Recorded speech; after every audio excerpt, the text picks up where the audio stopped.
Hello, everybody. Good afternoon. Welcome back. We're here again with our seminar and what's going on with our current businesses and moving forward under COVID and all those kind of fun things. So real quick, let's do a quick reintroduction of everybody here. Netta, we'll start with you. Hey everyone, Netta here from VanCal Property Management. I'm one of the community association managers. I got Mango here too, and I got someone chirping in the background. Apologize. VanCal, we are a property management company. We serve the greater San Francisco area, including rental communities and HOAs. So happy to be here. Good to see you. Good to see you. Mark, why don't you tell us a little bit about yourself and Reliant? Hi, everybody. It's good to be back and welcome. Glad to have you here. My name is Mark Owens. I'm the president of Reliant Construction Management. We are a construction management firm. We service the Bay Area all the way out through Concord, down over to Dublin and out that area in San Jose. And we even go to the North Bay, of course, the Peninsula and East Bay and parts of the North Bay up to Novato. It's pretty much our range. We engage in a variety of specialized services utilizing industry professionals for the singular purpose of advancing our clients' assets, which are managing projects from beginning to end to basically, repair or upgrade the property's assets, and work primarily with property managers and also with individual homeowners. Basically, our mission is to preserve, protect, and enhance the assets of our clients through quality construction project management. And of course, we do reconstruction management, scope development through implementation, budgets, engaging producing scopes of work, engaging vendors, and then of course, working with the decision makers to determine which vendor is chosen and then move forward from there, along with defect investigation and reconstruction management of those ones that goes through, and that includes working with legal teams, capital improvements such as re-roofing, window replacements, siding replacements, HVAC replacements, and such.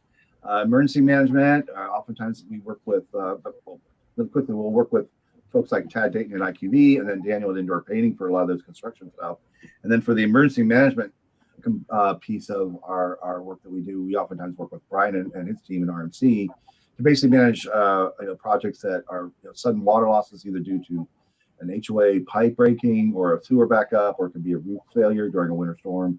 And then, of course, we do life safety, fire life safety, and that includes not only upgrade to the systems, but also managing larger fire life safety projects such as, maybe 5-year, inspections, sprinkler inspections and such for large communities. And then, we do SB 100 Title and Title 7 maintenance and management inspections. And then we also we branched out and doing and working with folks on the SB 326 and 721 deck inspections, and helping property managers taking the and the vendors that we can work with to help with those proposals together to collect them, and also then take away the component of trying to manage it, including notifying folks, determining how that is interfacing with the on-site staff, as well as the community association manager and the individual residents. So it takes the ease off of that because it's multi-layer. So we are having proposals to do that as well. So happy to be here and look forward to if you ever need construction management, please reach out. Thanks. Thanks, Mark. And I gotta say, a company like Reliant is clutch. It's key to work with them for those larger projects. They make life so much easier working with someone like them. So thank you, Mark. Yeah. Tad, why don't you tell us a little bit about yourself and IQV? Great. We're a reconstruction company and also a roofing contractor, general contractor and roofing here in the South Bay, but we do at least an hour radius out of San Jose. So we do go up the peninsula. We do go out, just like Mark said, out to Dublin. We'll even go down to Carmel and Monterey.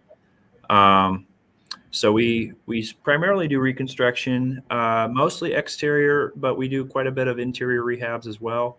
Our main clients are HOAs and apartments, probably quite a mix of HOAs and apartments. So we work directly with property managers and community managers and quite a few construction managers, including Mark. And so we, all types of exterior reconstruction and interior rehabs. And quite a bit of, probably at least half of our work is re-roofing communities.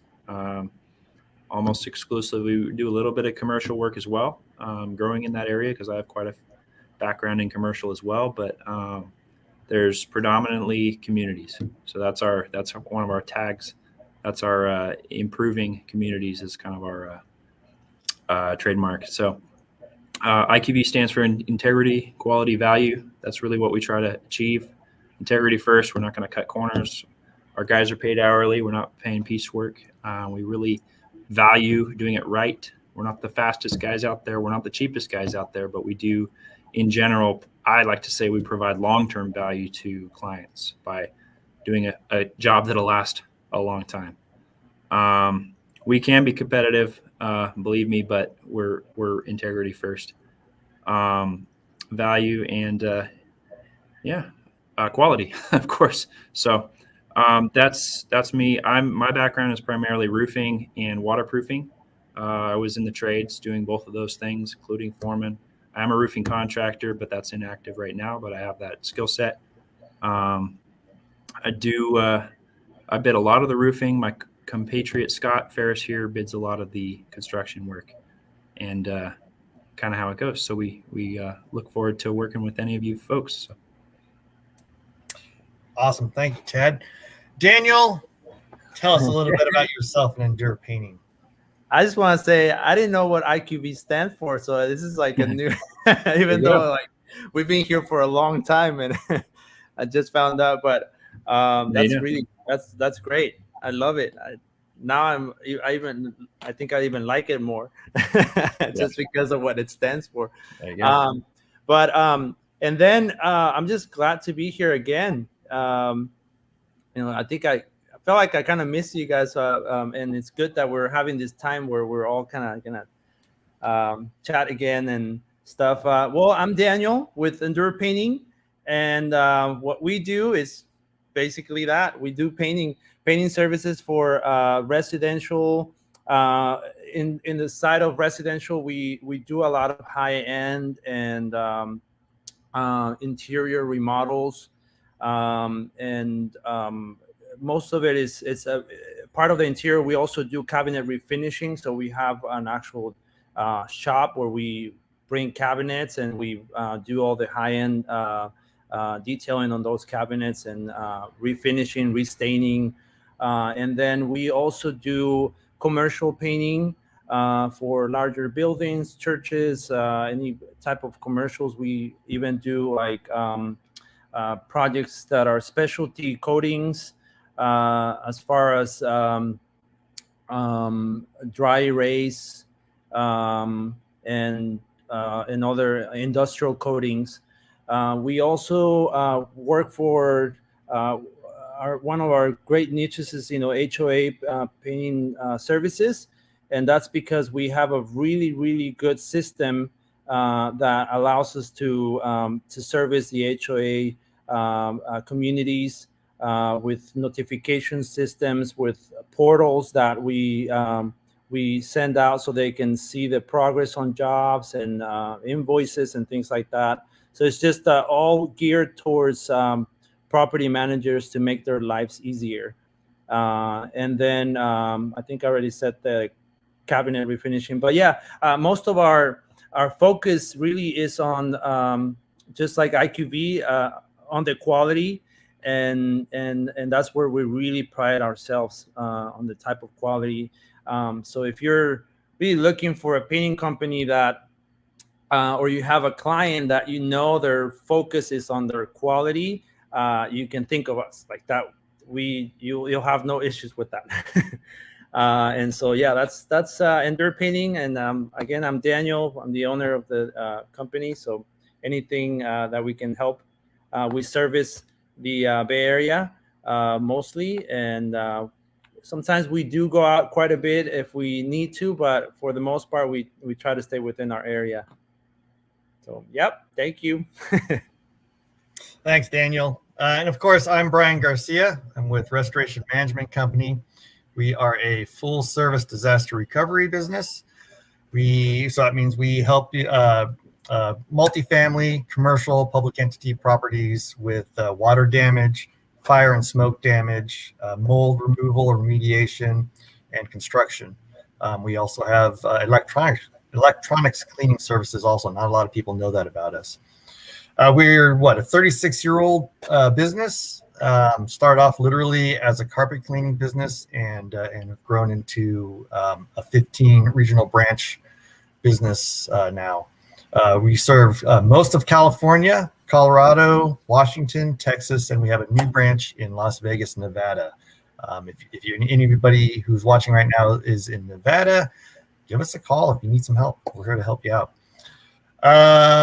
And I take care of myself. I take care of the greater San Francisco Bay Area. So San Francisco down to Redwood City, and then from Albany down to Fremont on the East Bay also.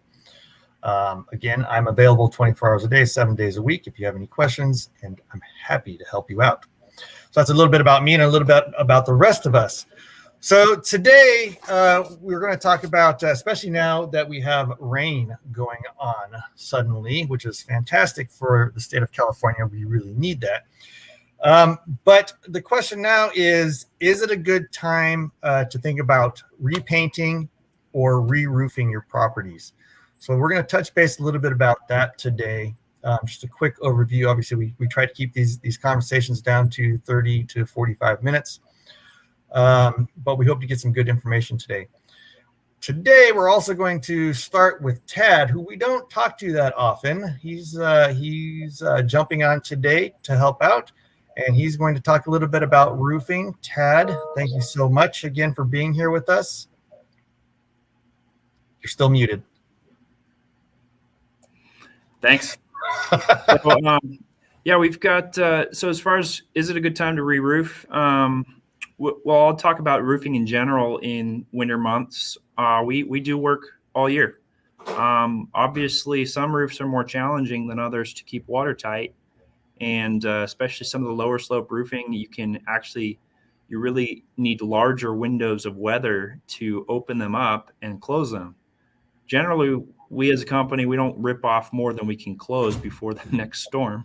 Yeah, actually, always. We never do that. We try not to rely on tarps or anything like that.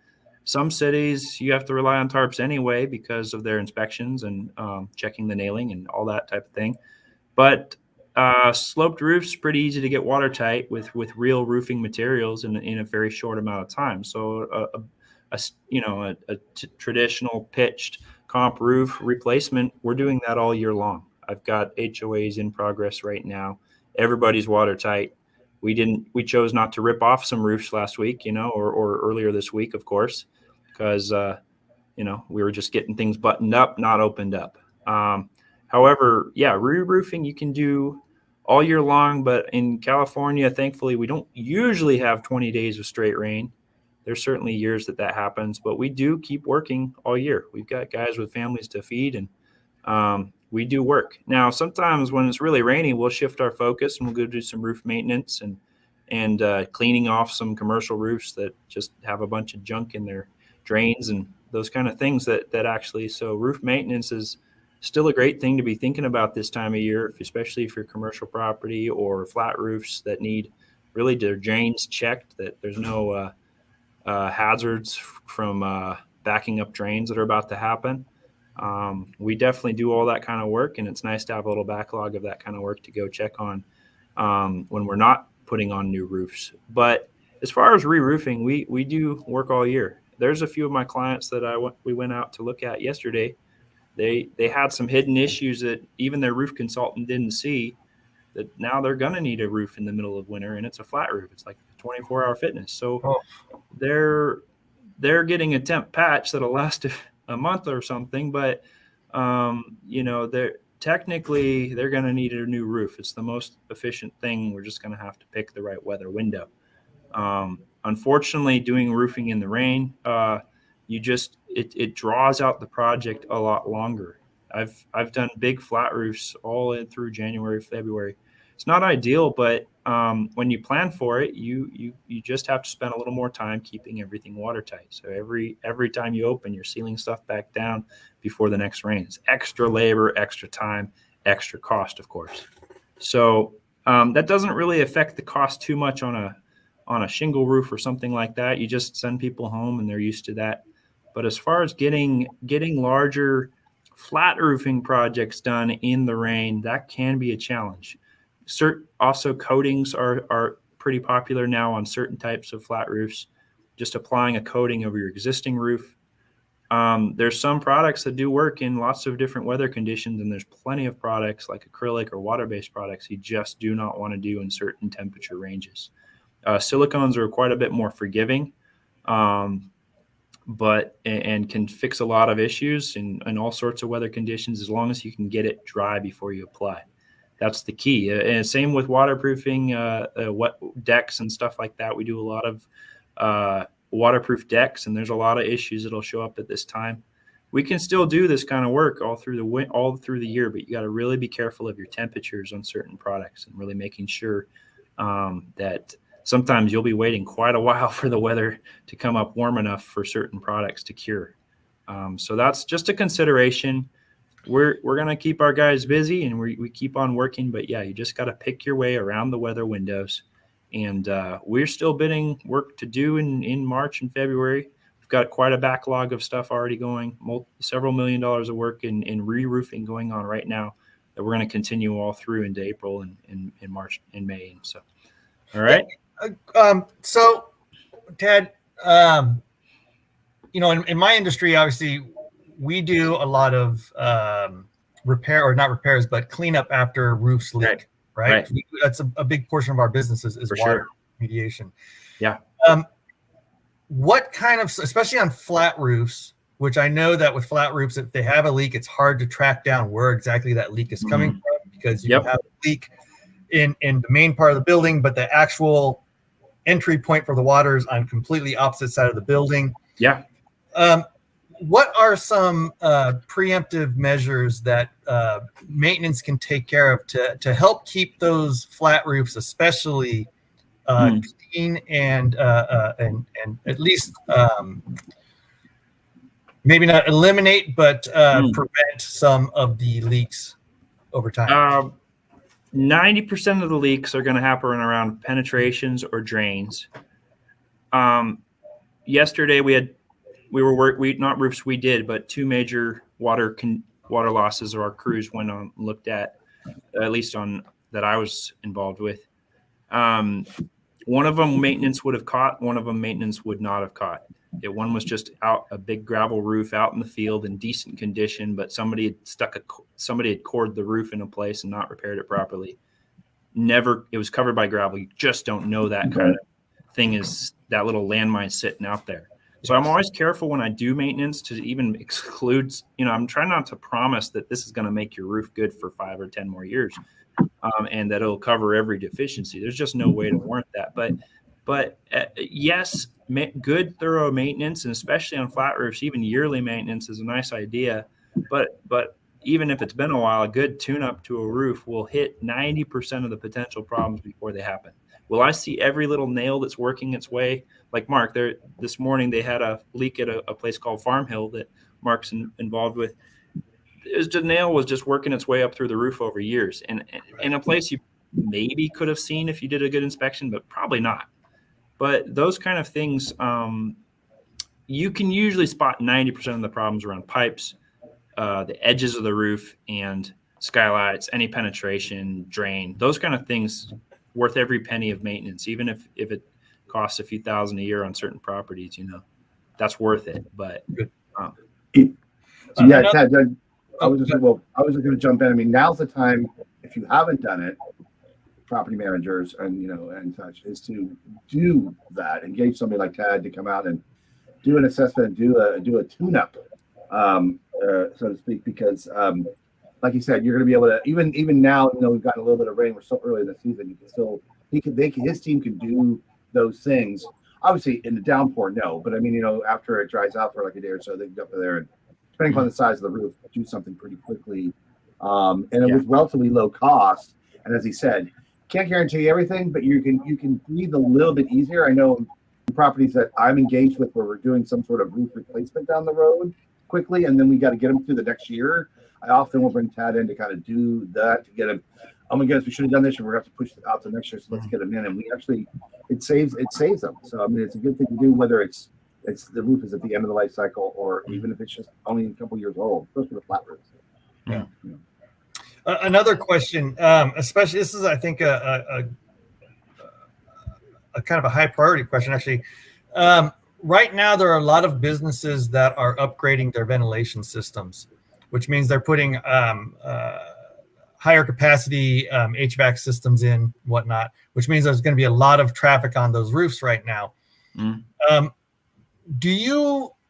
What do you recommend as far as when they're installing these new HVAC systems into these roofs, which means that they're tearing up the existing seals on the roof and trying and often the HVAC companies themselves are patching everything up.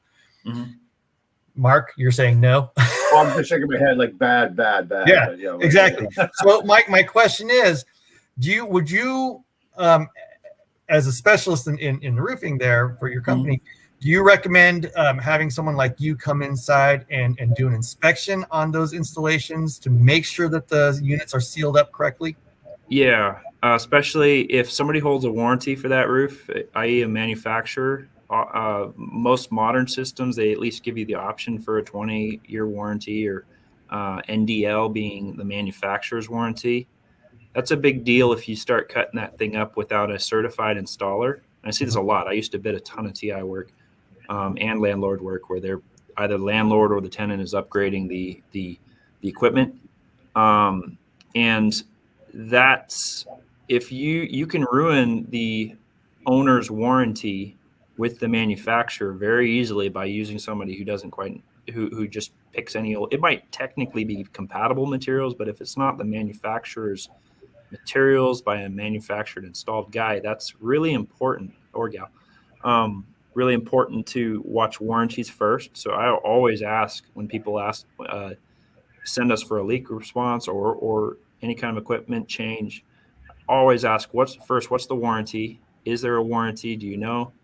And if they don't know, I go to the manufacturer. I go look and see if I can tell what manufacturer it is. Secondly, an inspection before and after is not a bad idea at all. Even by a third-party consultant, if you really want to. There's roof consultants or just another contractor to just get a second opinion. Like, hey, is this thing going to leak? I can't. If it's a TPO roof and they've sealed the seams, it's soldered, hot welded the seams. You can't always tell if every single seam is fine, but you can get a general idea of, is this good workmanship? A, B, did they tuck up under the equipment properly? Is it terminated well per manufacturer's warranty standards? Or if, barring that, at least by industry standards, such as the NRCA or what if it's a different type of roof like tile, different industry standards, but NRCA is one of the biggest ones. So my suggestion would be I would layer somebody like Tad to be involved in the project from the get-go. So knowing what you had, that there was going to be a full tear up and a replacement of that particular equipment, whatever, they would make sure they would just prep the area so when they took it off, there was no any additional damage. They install everything and then they come in and just tie everything back in. So that way you don't have to rely on that HVAC vendor who will not be qualified, and most likely if they even have a sub, you don't know what you're getting. And I'm not trying to disparage these folks because they do, a lot of folks are doing great work out there in the AC industry, but they're not going to do. No, but most likely it's not going to get, especially the quality control piece or the warranty acknowledgement. Big word to the wise: if your contractor will hate you, but you can make him water test the roof first, and secondly, like flood that roof, and then after you've tested the roof, just flood the equipment.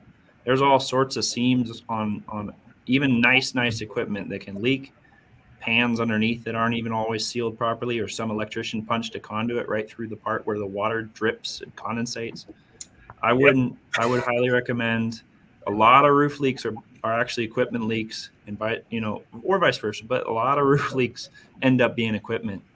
And if in commercial settings, sometimes that's a funny landlord owner pointing of fingers. it's a difficult one. We run into that quite often. And having been a facility manager in the past, I've definitely seen that and had to deal with that kind of issue. So thank you. That's all fantastic information. And especially, again, for any property management company who's listening to us for today, again, a lot of your businesses are upgrading their systems right now. So, and we are going to hopefully have a good rainy season this year. So this is good information for you. Good thing to and especially the warranty information. The idea that you're getting this new equipment installed inside there and you may be voiding your warranty is kind of a big thing to be paying attention to. So good information. Thank you, Ted. We really appreciate that. It's also a good reason to involve someone like Mark also, who knows this overall, what's needed overall, and to pay attention and help out with these kind of projects. So again, thank you, Mark, for being part of this. Daniel, why don't we talk a little bit about painting? Is it a good time to paint indoor, outdoor? What do you think right now? Well, Daniel just did some work recently in one of my buildings. The exterior and interior paint touch-ups. I actually got a good deal from him. So Don't tell him that. Yep.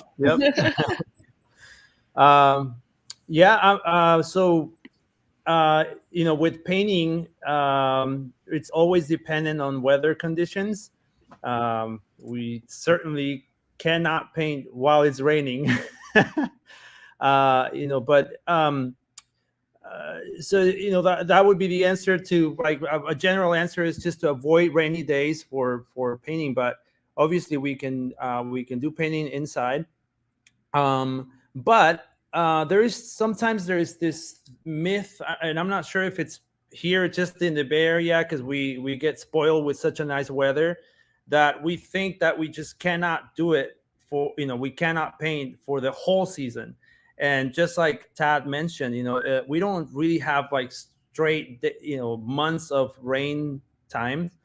And I was talking to someone, some client, and they were saying, well, if it rains, we're gonna need to wait, like, I think they were telling me like 2 weeks or something. And I said, well, we actually pressure wash right before we paint, and that's getting the surfaces wet, and we don't wait 2 weeks. So really what happens is that if we're using exterior painting, especially if we're using latex paint, it really only takes a couple hours to dry the paint, and so as long as you're not painting over a wet surface, it's okay to paint. The important thing is to be looking at the forecast, looking at when it's especially if you're doing a large project. That's where it really gets kind of tricky, because you gotta space out things.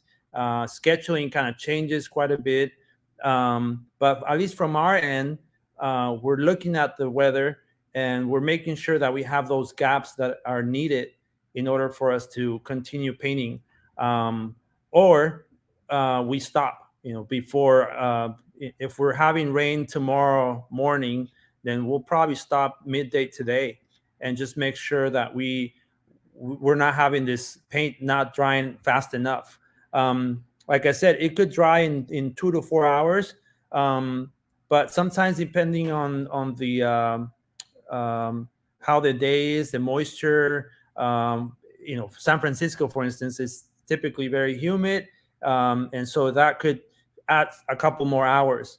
But can we paint during this season? Yes, we can paint exteriors. We just have to be more on the lookout. And if it's a larger project and you don't want to deal with the stop and going, then that's why a good planification comes across, where you're planning for your to do your exterior project, depending on the size of that project. If it's a 3-6 month project, then you want to make sure that you get started and have everything kind of ready, colors, everything ready by I say March, April, so you have enough time to do the project without any stops. So that's kind of just a an idea what it would take. But we're definitely switching gears now and starting to do a lot of more interior. It's the best time where if you save your interior projects for the rainy season, it's where you get the best deals, like Aneta. Where we just incentivize those deals for the rainy season. I'm wondering if you were talking about, or you mentioned the myth that it's not good to start painting in the wintertime. And I'm guessing that probably comes actually from the automotive world, where they're using a 2-pack paint, epoxy paints, and which you can't really use in humid weather. But you're right, exterior, I mean, we live in the Bay Area. Let's face it, it's humid here all the time. So what's, a little bit of rain for a couple of days isn't going to change the conditions too much. So yeah, it is. So yes. So everybody who's listening, go ahead, Daniel. I was going to say, it's also important to look at the products that you're using. Sometimes there is paints that are spec'd and they're not very favorable for that season that you're painting on. There is certain products that you can apply under 40 degrees, and there is other ones that there's the specifications on that product, they're telling you to apply 55 and over. And so, it's sometimes you got to look at those things and make that decision to, hey, you know what? Because we're on the winter time, we should probably switch this product and use something that is more geared towards this weather conditions that we're facing now. I mean, there is a lot of places in the East Coast that you get extreme weather conditions and they're still painting. So it's just using the right products and using the right planification for it. Hey Daniel, I was going to mention that probably the other thing that you face as well, was temperature, and you brought that up. I mean, potentially because that can affect the type of product, but also daylight, because it's starting to get we're shorter days, and that also affects TAD too, and in the construction world and the roofing world too, but also with painting, because if the sun's going to go down at 4:45, that means heat is probably going to really start dissipating probably around like 3-ish or a little after. That probably affects, you have to think of that too, and then also just your ability to work. Yeah, and there is like HOA sometimes where they don't allow you to start until like 9 a.m., right? And then you're forced to really cut that down to 6-hour days or something. It gets but it's important to look at all those scenarios and advise the property manager or the homeowner to because at the end of the day, you just want to make sure that the outcome is that the surface is protected and that it's not being washed off or any of that. So and this kind of highlights the importance of working with qualified contractors who know their business, and also working with quality property managers like Aneta, who will work with the contractors and work with the HOAs for things like scheduling, making sure that there's contractors are maybe given a little bit more leeway for setup time, for breakdowns, and just keeping those open lines of communication across the board with everybody. So working with quality vendors can't be spoken about enough, I think. And I think, just to toot our own horns here, I think we are all here some of the top professionals in the area, as far as I'm concerned. So I'm glad to be part of this group here, and able to have these kind of conversations. We're at about a half hour here. So we're still working on our next topic for 2 weeks from now. And we're coming into Halloween and Thanksgiving and Christmas. Holy moly. So these next few months for all of us are going to be super busy. If anybody has ideas on what they would like to hear, from us, or if you would like to be a guest speaker with our group, we welcome that also. Other than that, let's see. And Brian, tell them how they can let us know about that. I mean, they can go on our LinkedIn page. They can do some of the stuff too as well. Yeah. Thank you, Mark. Appreciate that. Yes, absolutely. You can go onto our LinkedIn page, or you can contact us directly. We're all available all the time to speak. If you have any questions about what we spoke about today, we're happy to have you reach out to us and talk to us about that also. Other than that, it's the weekend. Everybody have a great weekend. Stay safe with these wet roads, and we will see you again in a couple weeks. Sounds good. Thank you very much. Appreciate it. Thanks so much, everybody. All right.